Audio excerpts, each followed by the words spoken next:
We are starting with the podcast now.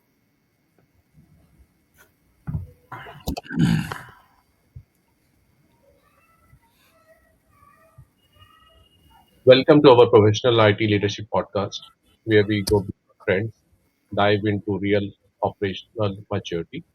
I'm your host, Paramji Jaggi. I'm an AI and technology strategist with over 19 years of experience. I'm also an author. My book, Strategic Growth Mindset, is available on Amazon. Link is available on the chat. Today episode is it's a strategy, an AI strategy and item consultancy. The link for the LinkedIn page and the website is available in chat. Please follow the LinkedIn page or visit the website to available services. So, in today's episode, we would be covering the modern asset management from concept to governing digital value. Can everyone put themselves on mute?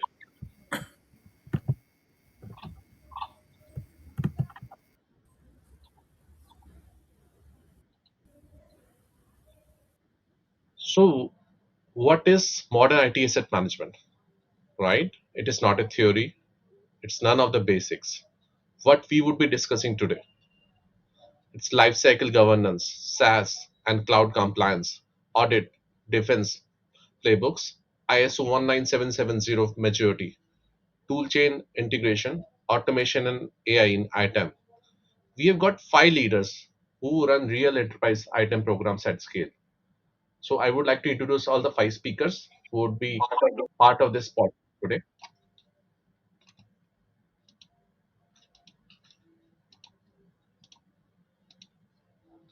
So the first speaker is Samit Tanveer, the Enterprise Item Director responsible for governance, operating model design, and ISO 19770 program maturity. Our second speaker is Vishal Tomar, Senior Hardware Asset Manager, overseeing endpoint lifecycle across 40,000 devices worldwide. Our third speaker is Shubham Pandey. He's a global software asset management lead, managing Oracle, Microsoft, SAP, and SaaS compliance portfolios.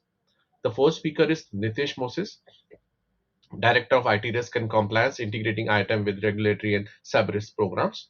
And the fifth speaker is Bhuvnesh Rao, the ITAM automation architect implementing tool and enterprise workflows. So there would be six segments which we'll be covering. Five segments would be covered by the speakers, and there is a common segment six, which is for all the speakers. The first segment would be for the strategy and governance, and I would like to invite Sumi Tanveer for the enterprise item direction. So handing over the mic to Sumi. Thank you, Param. Hello, everyone. I am Tanveer Sumi with close to 19 years of experience across technology and service transformation. Currently, I work as an associate general manager where I focus on customer and user experience. I've had the opportunity to witness technology evolve firsthand from traditional IT operations to today's AI enabled world and to see how asset management has transformed from simple tracking to intelligent, insight driven decision making, thoughtful leadership through AI collaboration. Thank you. Thank you, Sumi, for your brief introduction. So in this segment on the strategy and governance, Sumi, I would like to ask you one thing that Sami, from a leadership and governance standpoint, where do you think that items stop being from asset tracking and become a strategic business capability? Great question.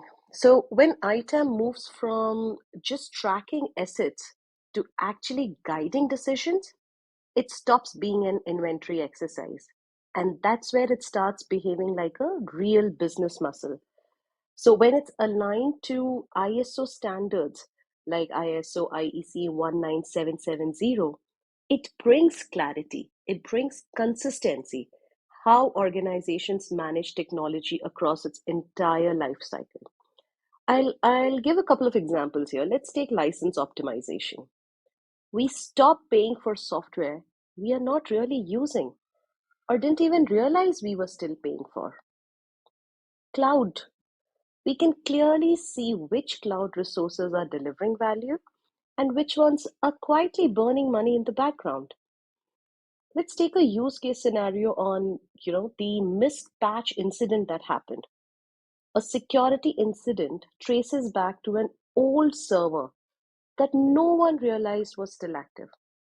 With lifecycle tracking aligned to ISO 19770, assets are proactively retired, patched, or replaced based on risk and business criticality. So, fewer vulnerabilities, cleaner audits, and no more, we didn't know it existed moments at all. At this point, item is no longer about just tracking laptops.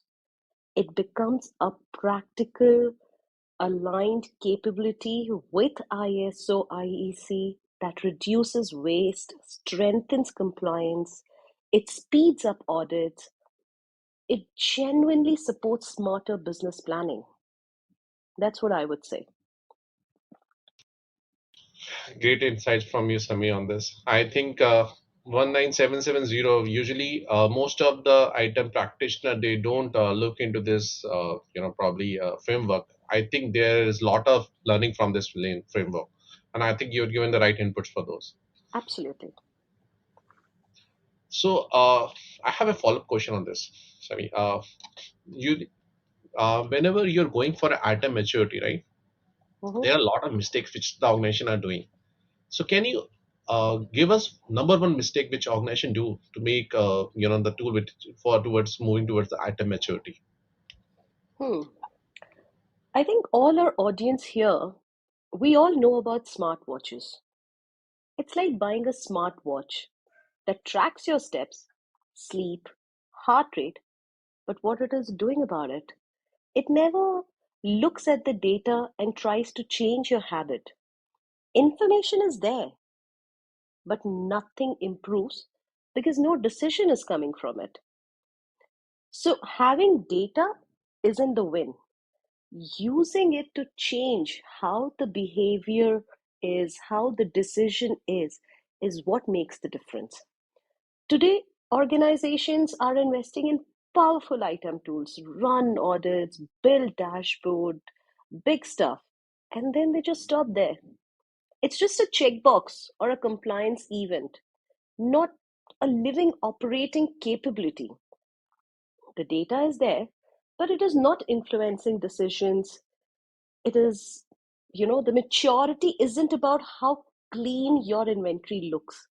It's about whether these insights are actively shaping your risk, your spend, your cloud decisions, your sourcing, all these things. So when it's embedded into governance and operating models, it delivers compounding value. All in all, what I'm just trying to say is visibility without accountability will become just a digital clutter. And that's what mistake organizations should not be doing.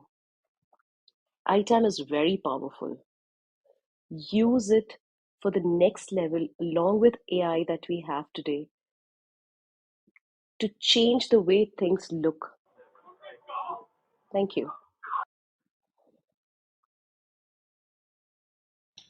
Thank you, Sumi, for a great insight. So smartwatch was a great example, Mhm. and visibility without accountability, it's a digital clutter. I think that's a great line the listeners can take back with them. Unless if you have the visibility and you're not putting accountability against that, definitely you're not doing the justification to the data which is coming to you. So get insights from you then, Sami. Thank you. Welcome. So we would be moving to the next segment. The next segment is on the hardware asset management, and I would be handing over mic to my co-host Anupama to take this segment. Over to you, Anupama. Thank you, Paramjit. We have a fantastic panel with us today. Leaders who work hands on with ITAM, SAM, risk, compliance, and most importantly, automation and AI at enterprise scale. Now, let's talk about hardware asset management.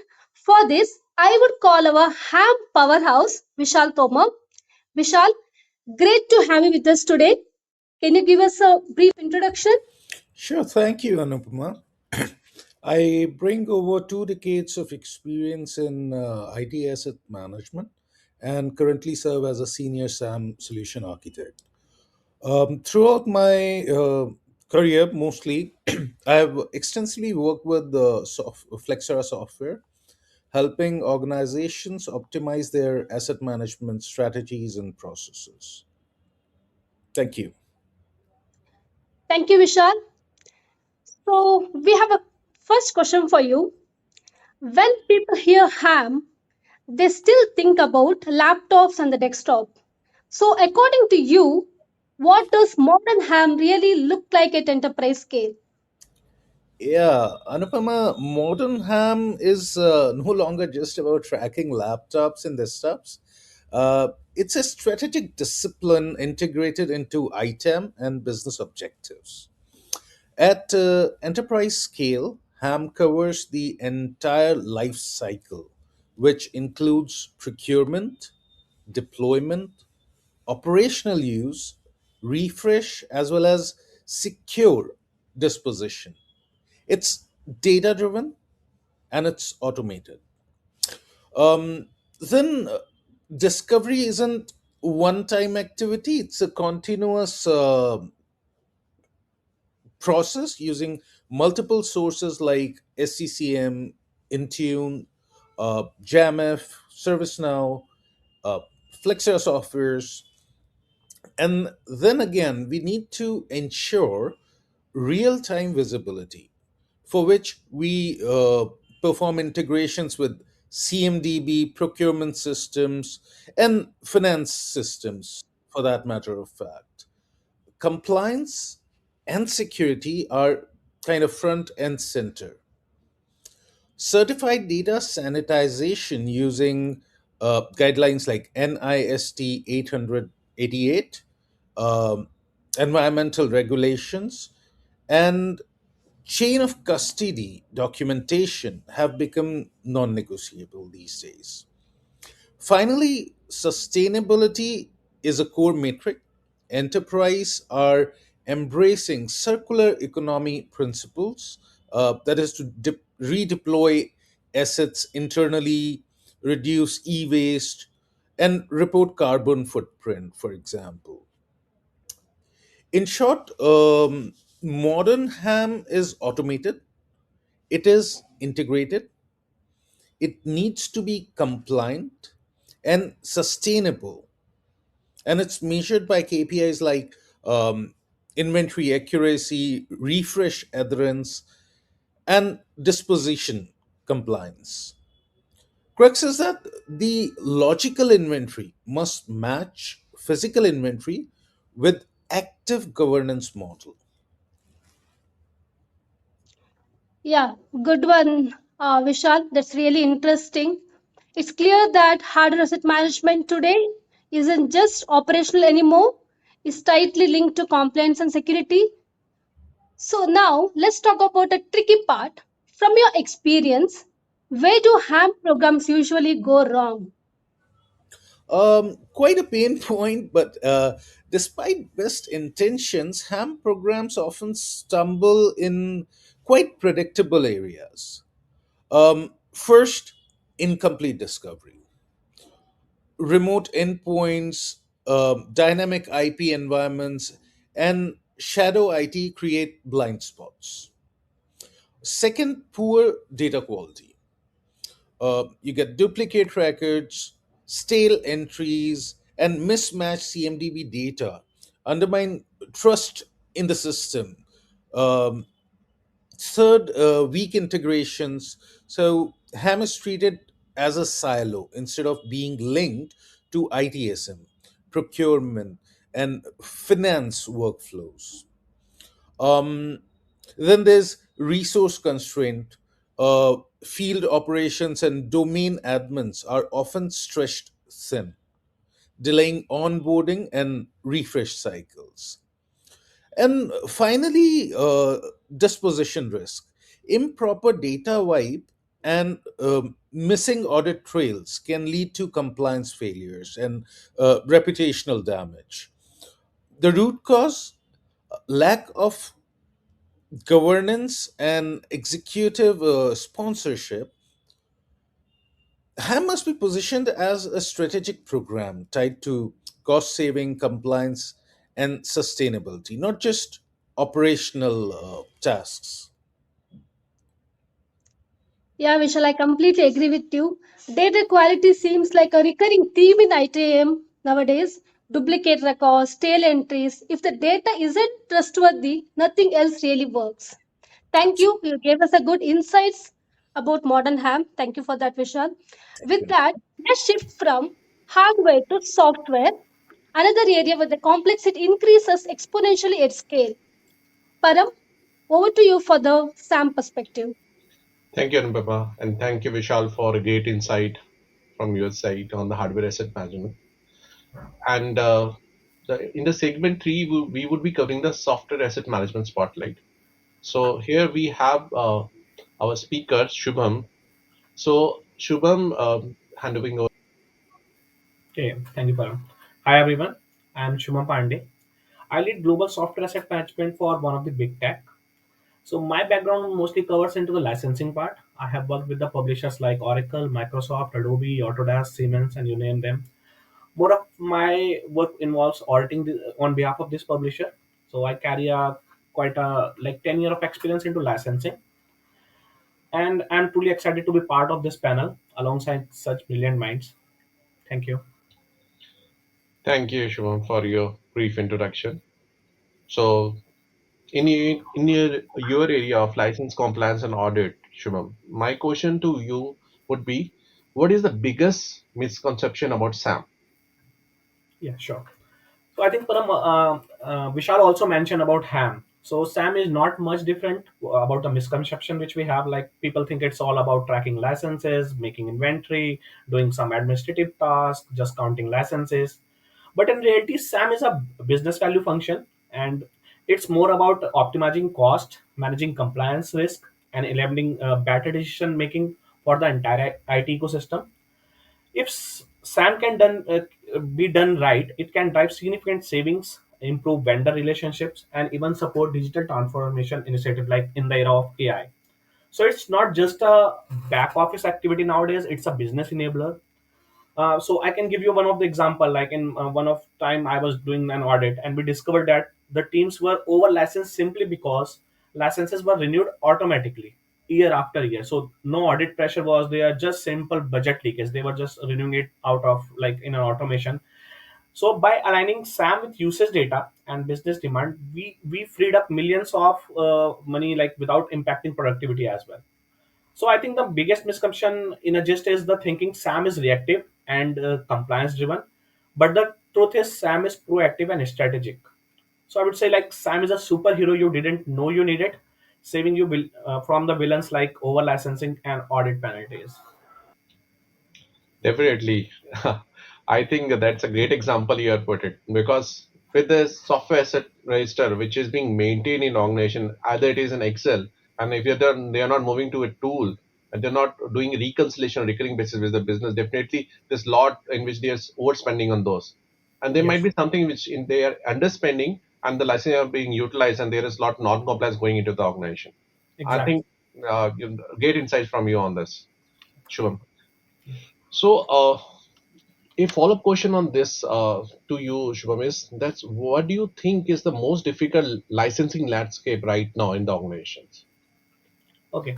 Uh, Actually, I think like difficulty depends on if you know about the that particular publisher or the space licensing. But looking to the present scenario, the most difficult licensing should be cloud aligned consumption based licensing, like especially from vendors who have moved from being traditional perpetual to subscription and how now to hybrid models.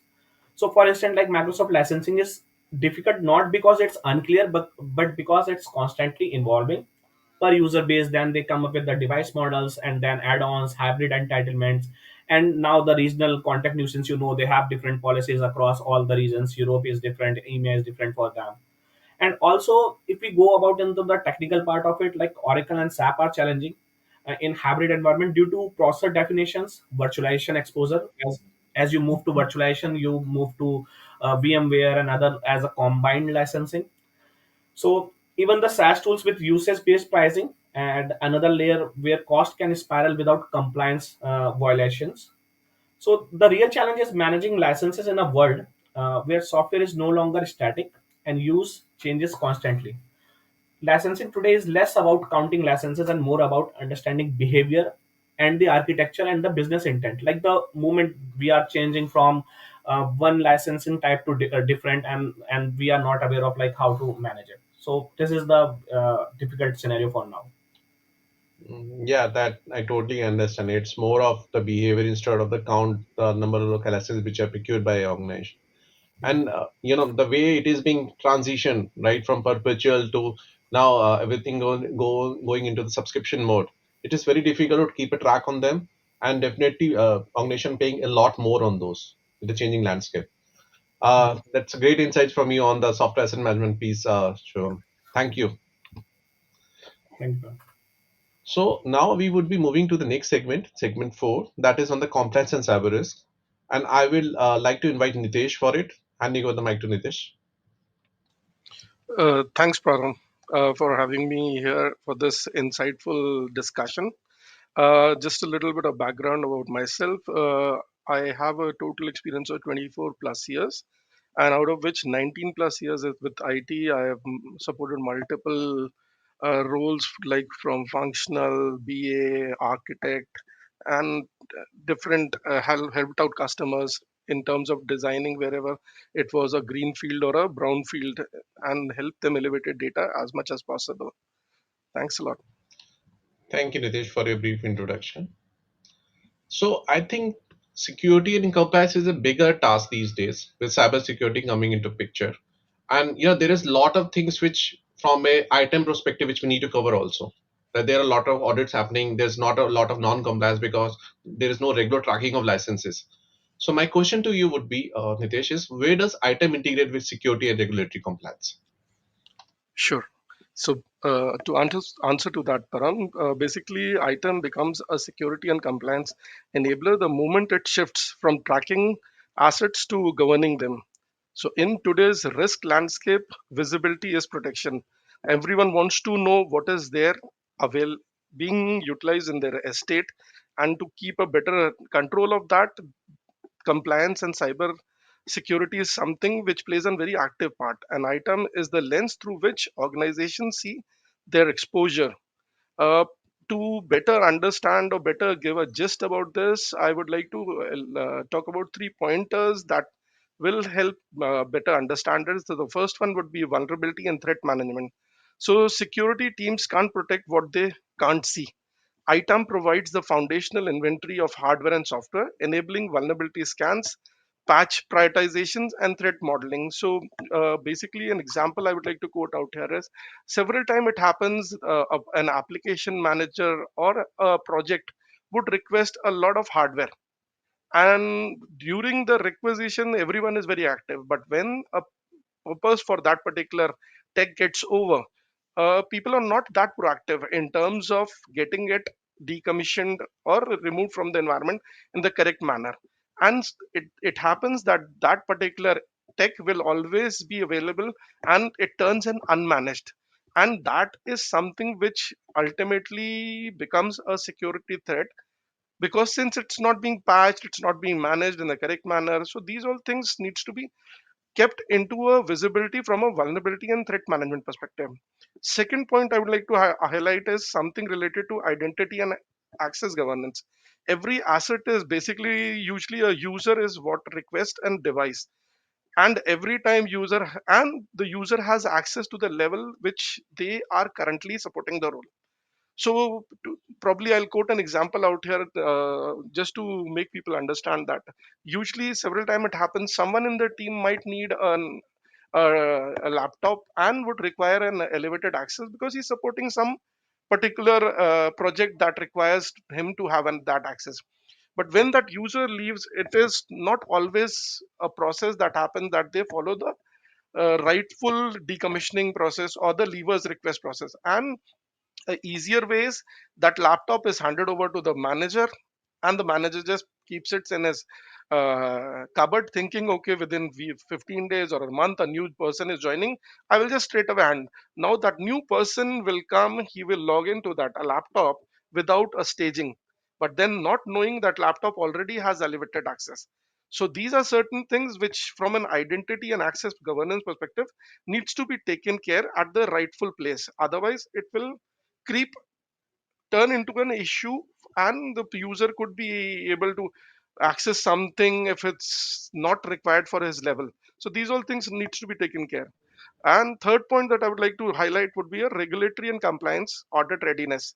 So whether it is GDPR, it's a EU norm which talks about the information security.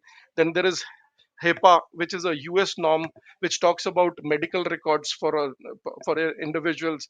ISO 27001, which clearly talks about your international standard for managing information security. And lastly, the SOC 2, basically, which is something specific to all the service providers in terms of how they need to handle their data very securely and all. So for these, item provides the audit trail.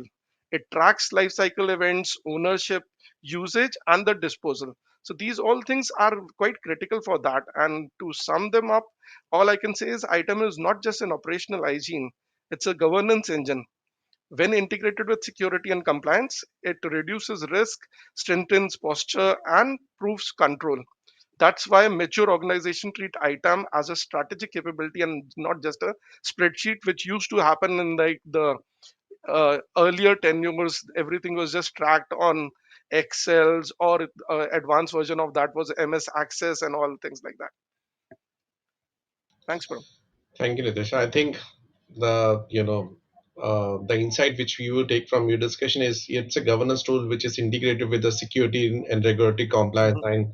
and definitely there is a lot to take in by the listeners on this. I think with the entity access management, they don't have an idea. Many of the item communities now working on those, and great insights from you on this, Nitish.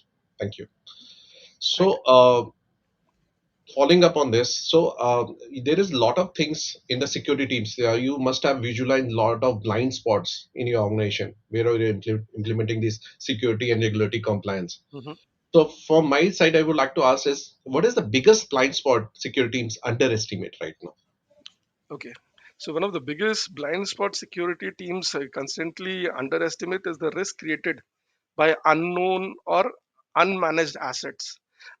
See, some of them refer to it as the dark estate, and for some, they also name it as shadow IT, things that are being used, but that has not been something which has gone through a formal process.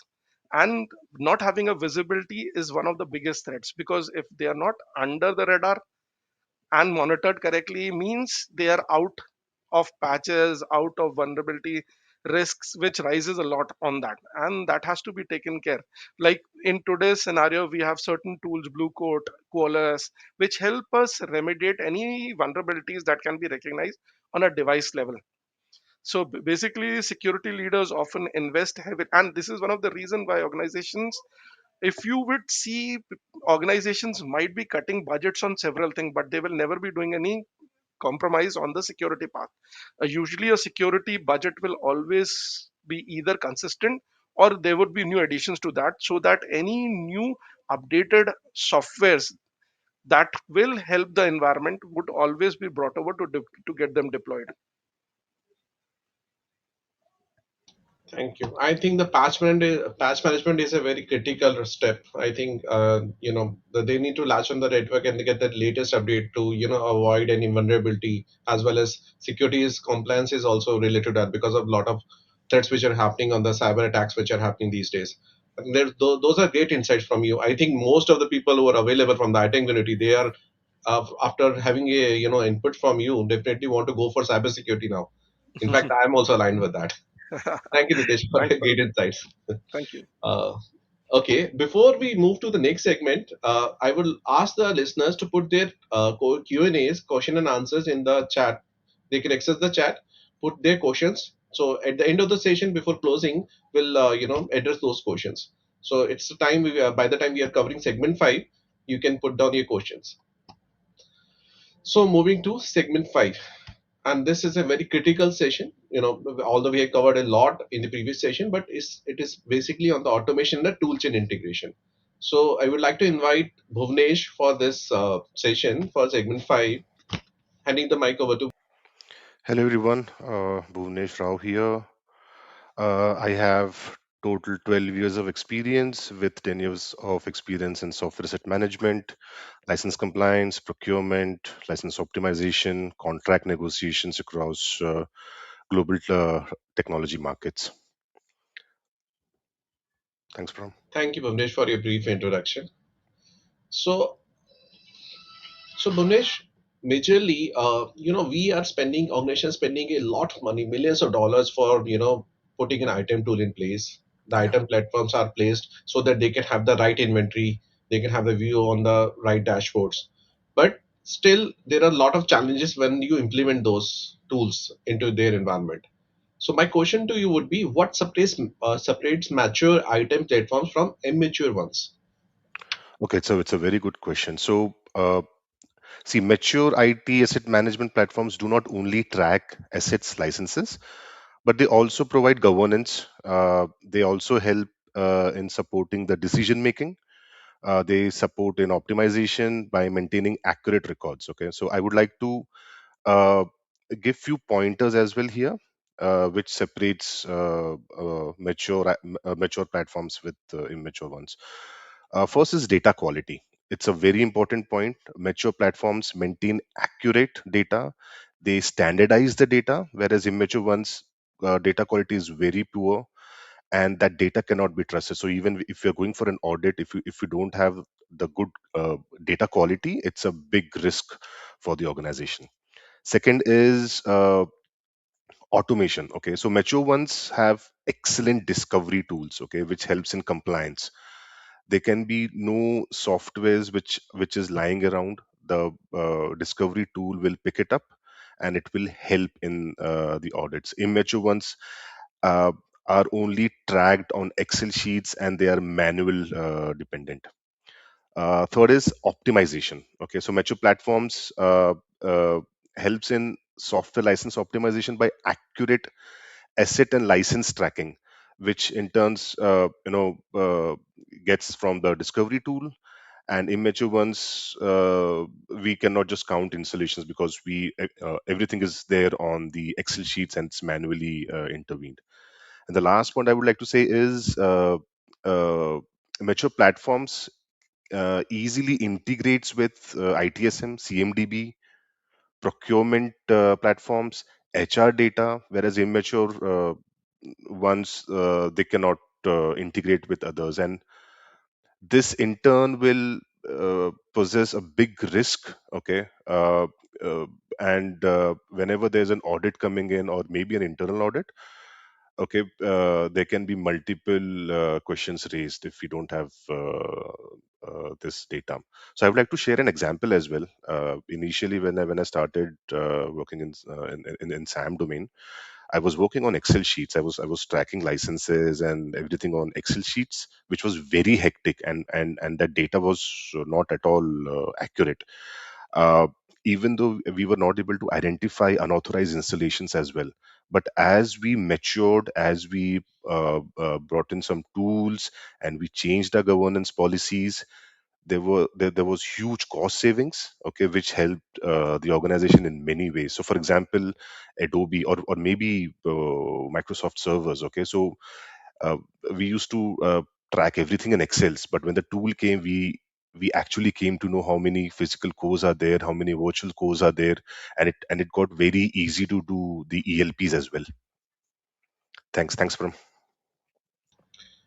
Yeah, that's a lot of insights, Bhunesh. Majorly, I think everyone is having the same issues. Yeah. They are implementing the tools, they are not maturing those tools enough, and they are not getting the right output. Unless the right output is there, definitely the value add is not there. There is no return on investment.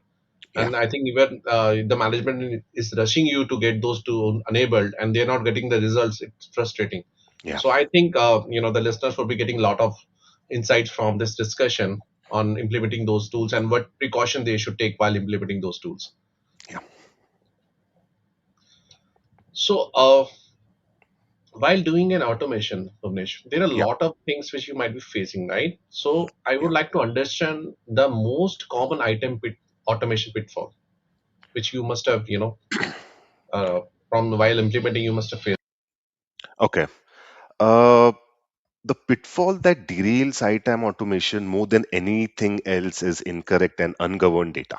Okay, that's the basic heading of this. Okay, when organize and so usually organizations rush to automate.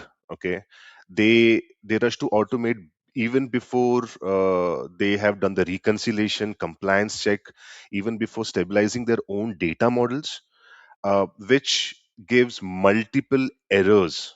Okay, whenever you implement a tool, also discovery is often mistaken for clean, even though it still requires standardization and reconciliation. So people should not mistake that should not do that mistake where you have a tool without even cross checking it. You are blindly trusting the data, so you have to have a good standardized data. At the same time, there has to be life cycle states, naming standards, ownership, approval flows. All these things should be in place. And uh, ultimately, automation too early leads to incorrect compliance positions, duplicate or orphaned assets can be detected. Okay, misleading dashboards. This is very important point. If the data is not right, and if you are presenting your data to the stakeholders, your dashboards can be misleading, and which will in turn lead to unprecedented decision making at the top tier. Okay, and which in turn will give the loss of trust in the item data. Definitely. See, if you're not having a structured data and you're putting the wrong data into the tool itself while implementing it 100%, definitely you will not get the right output. Yeah, So that would be a challenge for you. So it's better, going first reconciling the data completely so that you know that this is the correct data which is going to the tool, and then you're getting the right output. And it would be not frustrating for the management also yeah, once they that's have very the important. complete visibility of the data. Yeah, that's very That's, important. I think, that's the greatest pitfall we are, currently facing. So thank you, Bhuvnesh, for your inputs. And I think we are through with all the five segments. Now we are coming to segment six. It's an how we can integrate AI into item, right? So my question is to panel members, right? Where is AI practically solving problems now in item domain? See, we have been talking about governance, we have been talking about challenges, the maturity, and everything. And end of the day, everything impacts the client, everything impacts the customer. So, AI's most practical impact today has to be improving experience while it maintains the ISO discipline. So we heard about these frameworks. We heard Bhuvnesh give some very good insights. We heard Vishal, Shubham, everybody. But that is what I want to bring the audience focus to, that we have to maintain the ISO discipline. ISO is the framework that keeps your IT asset data clean and trustworthy. AI uses this clean data to act intelligently and improve your customer experience. End of the day, your customer is the king. They have to be satisfied.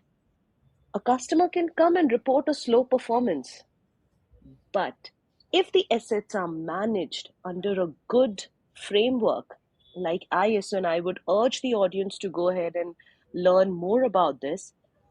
If the assets are managed under ISO, AI will already know which device, which software, license, where the users are involved. It will pinpoint the issue instantly. What will happen in return? In return, we will have faster resolution. In return, you'll have zero frustration, both for the customer and for the person who's solving the problem. So, AI adds intelligence. ISO gives it a structure. When they both come together, what we experience is faster service, lower cost, better customer experience.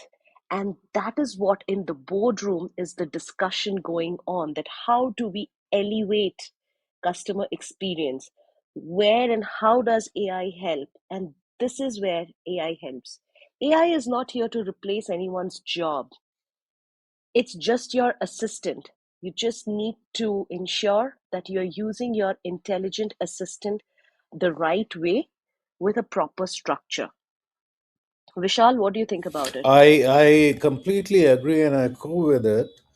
And from a ham's perspective, I would say that AI is already making hams smarter and faster.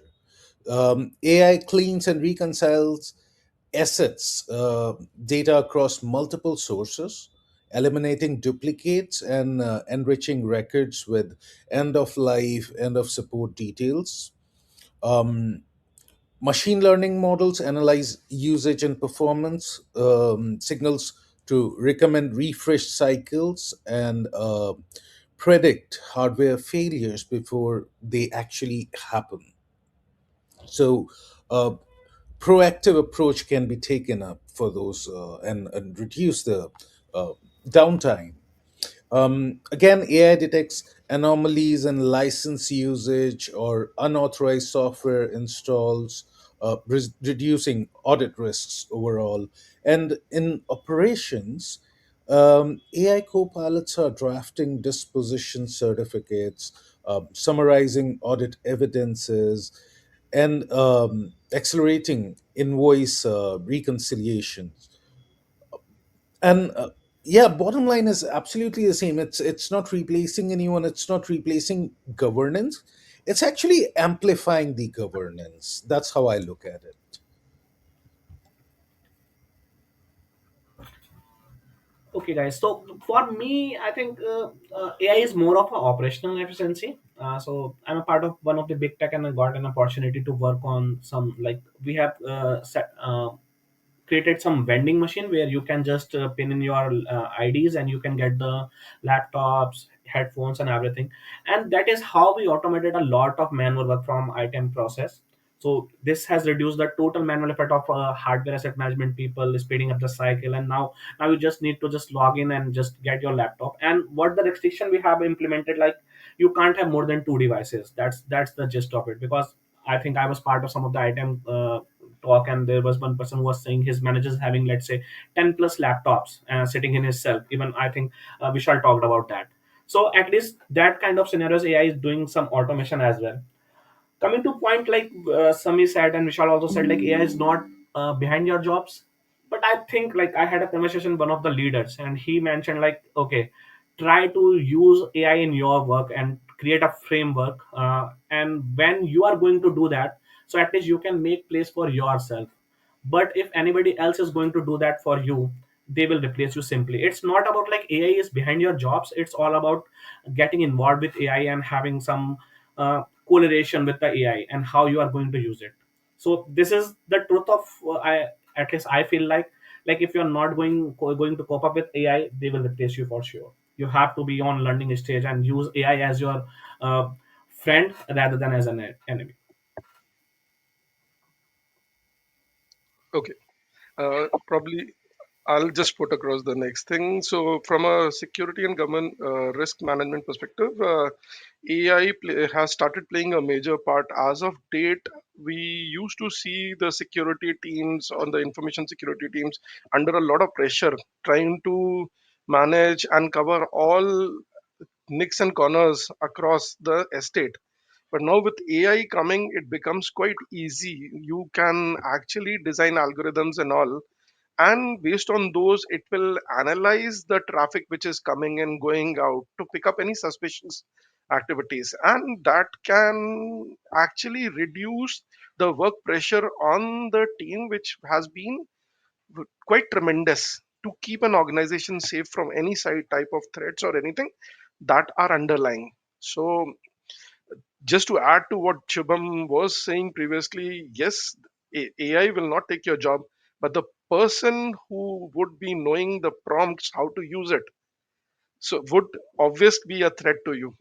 So all we can say as a learning thing is please educate. Everything is now moving towards AI. So whenever you get an opportunity, reskill your skill and upskill yourself if there is a feasibility. I'll hand it over to Bhuvnesh. I completely agree, honestly. So, upskilling, uh, upskilling is the topmost priority when it comes to AI. Okay, and I think AI is enabling data-driven decision making as well, and a lot of leaders across the corporate sector, they are using AI as well to forecast their demands. They are using it to optimize the cloud spend, analyze asset usage, and they are also using it to bring in new and modern business scenarios. Okay, because with the help of AI, you get accurate and unprecedented data. So uh, I think upskilling and I think Shubham said right. The AI is not taking the jobs, so we should not be scared of it at all. It's a good thing, and we should be inclined towards that. Yeah, those are great insights from the panel members. So I think AI is definitely not replacing anyone's jobs. You need Yeah. to integrate these AI practices into your daily jobs, right? And the workflows has to develop in which there has to be some intelligence in place for that. So I think probably the listeners are taking their inputs which have been shared by the speakers over there, and they would be using in their day in day out jobs with they're performing at their own respective organization. So now we will be moving to the next segment. It is on the professional lightning round majorly, and I will ask one line each from the panel members, so according to them what defines the modern ham and Sam. So my question to the panel members is, can you spell in one line each what defines modern ham and Sam? So me, Have make sure laptops don't mysteriously vanish or get borrowed forever or returned during audits with a completely different personality. On the other hand, when you say SAM, software asset management, SAM keeps software licenses from cloning themselves, hiding true ups, or suddenly becoming very expensive surprises. All in all, I'll just say one line: with automation and governance doing the boring work, teams stop playing asset detectives. Start managing the compliance cost and risk of it so that our assets behave. We are not babysitters here to look at each and every asset. We need to ensure that the assets are compliant and it's giving us the value. Yeah, rightly said, Tanvi. And for a one-liner, Param, I would say that uh, modern Ham and Sam are defined by end-to-end lifecycle management, automation, integration with IT and finance systems. You would find that most Ham Sam teams are now working with FinOps for the very purpose, and a data driven approach to compliance, cost optimization, uh, periodic audits, and sustainability. Shubham? Shivam, Yes, you're in. yeah, I was on mute. Yes, so for me, like I already mentioned, for me, like modern SAM is all about operations efficiency, like the AI and everything. So I can give you certain examples here. Like we have done some automated deprovisioning in my organization, where the recognition of licenses, that's just a automated process now. We do not to go depend on any tool or anywhere. It just goes. We claim licenses in every 90 days of cycle. And also we have created certain workflows as well for if you guys know third party assessment, the TPS. So previously it was a more of a manual work where my team members used to go there and check manually if they are DSS1, DSS2, DSS3, and define those level based on their inputs. So now we have integrated with it some of the agentic AI, and that's an internet tool for my organization. And now that TPA happens in like a gist of a seconds. Like previously, we used to do in a weekly way, like once we have 10 to 15 TPAs, and then we start working on it. And now it's like any request comes for TPA, and we do it in a like it's done. So That's where the modern SAM is moving. It's all about the automation, it's all about the AI, and reducing the manual efforts, so that the real human brain can think of creativity, some ideas, some new personas, or maybe some new ITM structure as in going forward. So that is what I place, I think. Over to you, Bhunesh. Bhavnesh. Bhavnesh, Yeah. So I think optimization defines modern ham and sam, and integration across multiple data sources. uh, this will help in so when I talk about ham, it will easily help in PAVs. Okay, when I talk about software asset management, reharvesting of licenses by metering, vulnerability tracking, alerts and notification. Okay, all these things, I think they are the need of the hour for the modern ham and sam. Nitish? Okay, thanks. So just to add to this, so basically modern ham and sam have evolved far beyond just like by what we used to earlier do as tracking hardware and counting licenses. Today we can see this as a strategic governance disciplines at the intersection, which can play a vital part in cost optimization, risk management, security assurance, and the digital transformation, which organizations usually work as the process path for improvement. And there are certain things which have actually worked as enablers for the organization, like controlling, and how these actually enable is they control the cost by maximizing asset utilization and eliminating any sort of waste. Then reduce risk through compliance by the frameworks like GDPR, HIPAA, ISO 27001, and SOC 2, ensuring data privacy and the regulatory alignment, which is actually quite a lot required in today's scenario. Reason being, information is gold, and it has to be protected and used in a rightful manner, which can be governed through these norms. Strengthening security by managing any sort of vulnerability which are usually tied up to any hardware or any softwares. And lastly, as I said, it helps like the drive digital strategy in terms of providing visibility and insight for cloud, SaaS, and hybrid environments, helping organizations decide and take a call how to progress further. Thank you, Prabhu. thank you, Nitish. So my last segment for this podcast is, we need to have some takeaways from the speakers who has joined as host for this podcast. So I would like to have one actionable insight from each practitioner. Sami? Thanks, Param. So we heard about all the nitty-gritties from Vishal, from Shivam, from Nitesh, from Bhuvnesh on how to do things, what to do things. I'll give you a director's perspective. From my perspective, maturity isn't about how perfectly asset managers are updating the records or they are doing the audits. It's about, does their work actually matter?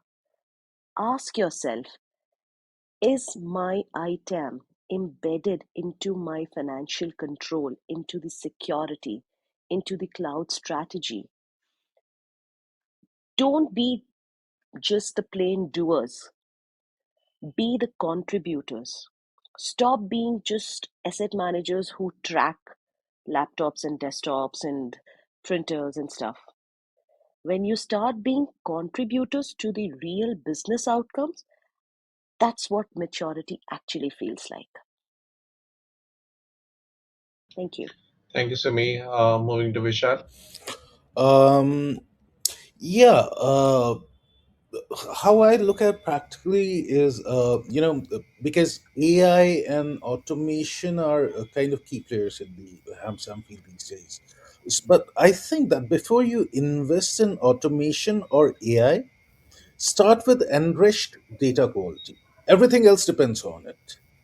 Validate your stock management and discovery sources, reconcile your CMDB at least monthly, and enforce onboarding and disposition standards.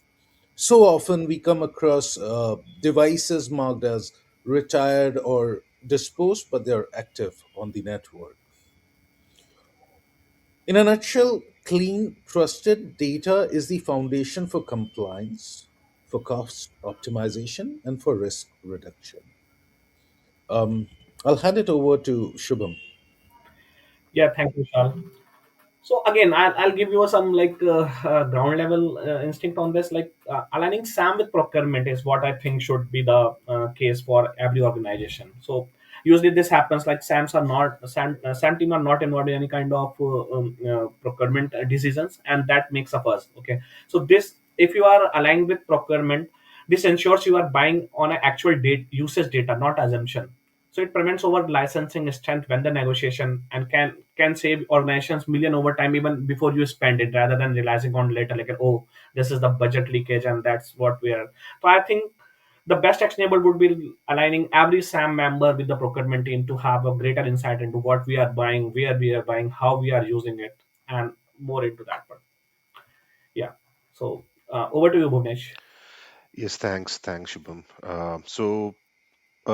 One insight from my side would be, even for the people who are starting their SAM journey, is to prepare accurate data. Okay, I'm stressing on the data again and again because that's one of the most important aspect when we are working on SAM. It will help, even with the ham as well. It will help performing the PAVs, the ELPs, okay, and it will support you in the accurate dashboard creation. uh, it will help you to prepare the A to Z lists even for yourselves and for the users as well. And it will also help you in enablement of any tool as well. Okay. uh, so yes, I think data accuracy is the key. I'll hand it over to Nitish. Okay, thanks, Bhuvnesh. So, from a security and risk perspective, all I can say is that you need to have a better visibility of everything which is available in your estate. And to do that, I would recommend doing regular audits, which can be or regular reconciliations, virtual reconciliations, or physical audits will always give you anything that can turn into a risk of being unmanaged on a shadow IT. Keep performing those, working on post outcomes of those, remediating your risk, and that will give you a better and clean data, trusted data that can be the foundation for your compliance, cost optimization, and risk reduction. So try focusing and getting things, churning them to get a fruitful result which can help organization take better decisions in future. Thanks, Param. Thank you, the panel members, for giving so, because they are daily practitioners, and even the listeners are also practitioners in their own organizations. So these insights are very good for them, probably, and they will definitely implement those inputs which I received from you. Now we had through with all the segments. I think there are some questions which have been posted on the chat itself. I think Sandeep, can you collate those questions, and can you, probably take up the panel members can take those questions one by one, and we will have, we'll spend only Sure, one or two. We will take the top two questions out of it. sure, I will. So Sandeep, which question you would like to take? Which should be any of the panel members can, Yeah, first just question. First question is from Rashmi that uh, to reclaim whenever there is a lever process happens, some employees left or group of people left because of some project ramp down, then how to reclaim those softwares in a better way. And let me take this one up, Sandeep. So So, Rasmi, the best way is to have your data compared to the HR roster. So there should be some HR data which is maintained. So first thing would be to remove those users from AD directory and make sure that everything when you are releasing them, everything has been collated and has been taken care of. So if you have tools in place that can help you with that, otherwise you have to do manually. But the thing should be followed. You should have a weekly or maybe at least a monthly sync up with your HR data, where you can identify the people who have been onboarded and offboarded. That will give you a gist of like how to reclaim those licenses and maintain your inventory in a better way. Absolutely agreed. And I would just like to add on there. That we don't have to wait till the last day of the leaver leaving the organization. Reclaim early, make it automatic, like he said, that integrate with HR exit triggers and everything. And if your organization has AI, then AI analyzes the actual usage. And if the usage has been pretty low for quite some time, or from the time the leaver has put down the papers, then a smarter reclamation will actually result in less disruption. So make it fast, track the value. Sure, thank you very much, panel. So next question is, a person is building up software asset management process for an organization from greenfield, we can say. So what are the main bullet points or bullet steps uh, management should follow to implement the SAM process? And person is in finalizing stage of vendor, and currently they are tracking all the software approvals in Jira.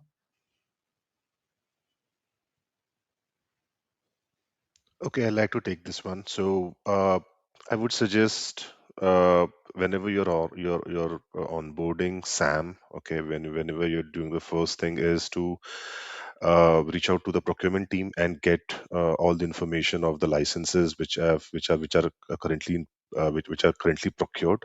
Make a list of all the publishers, and then start onboarding the resellers or the vendors. So the first step should be to get the data. Okay. Second step, as Sandeep said, that I think there is already an approval flow which is available. There has to be some governance in place as well. So if you get a request, what type of approvals you are considering before approving that particular application for the user. Check the license information, uh, check the security aspect, check the architecture aspect, and then approve that particular respect. So first is get the data accurate, link it with the procurement data, reach out to your supply chain team or procurement team, get the data, and then start the process. Sure, thank you very much, Bhuvnesh.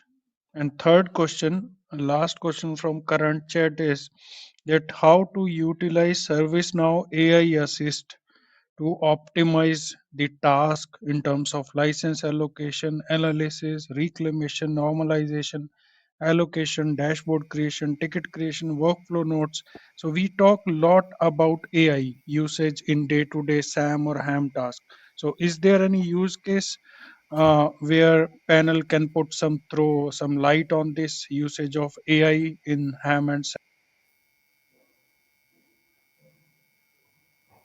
I think I'll take this again. So, like in my thinking, if you know how these all process work, let's not talk about AI. If you know the gist of a process, you know how to use AI to automate this. So it's not about like how you are going to utilize AI, and until and unless you know the process, you should be knowing how you are doing recombination, how your atmosphere, your organization has set up everything. Once you understand that, you can use AI as ever you want. I mean, it's an agentic agent which is going to do what you think. You have to just train it, but before training him like or AI, you have to learn how you are going to do it, and you are doing it. So it's not about like how you are going to utilize it. It's more focused on like you have to understand how the process is working. Then you have to train your AI, and it will just automate the process. I think that answers Yeah, your question correctly. sure. Thank you very much, Shubham. Over to you, Param. Uh, Thank you, Sandeep, and thank you, the panel members, for addressing those questions and answers. I think there are a few more questions which are popping up right now. So what we'll do, we'll take those questions and probably we'll take up in the next session, the next episode we will be doing it, right? So let's hold it for the time being. I think we are on top of the time, and I would like to close this podcast. Well, thank you to our panel and our item practitioners who are listening to this, and they've been bearing us for almost an hour right now, right? So before we close, I just want to quote some things which are part of this podcast and what the learnings we have done on that. That you need to remember that Ham and Sam are not tool and exercises; they are a governance disciplines. Audit defense is not a project; it is a continuous state. And AI increases maturity, but integration enables it. So all the parameters which we have discussed on the last 5 segments, I think we have the gist of all of them. So our next episode would be on the surviving vendor audits, a Sam War Room playbook, right? So until then, I would like to ask everyone to track less, govern more as part of item community. And since it's the end of the year, I would like to say Merry Christmas to everyone who is a Christian and Happy New Year, because we will be having our next podcast probably in the day, in January month. And just to announce one more thing before we close is, I'm also launching my new book, Future of AI, in this Christmas holidays. So whosoever has inclined to artificial intelligence and they want to learn more about it, they might look into my book. Right. And this is your host signing off. Thank you, everyone. Thank you. Thank you Thank you very very much. much. Thank you, Merry Thank you, Christmas, everyone. everyone. Happy New Year, Happy and New Year, congrats. all. Thank you.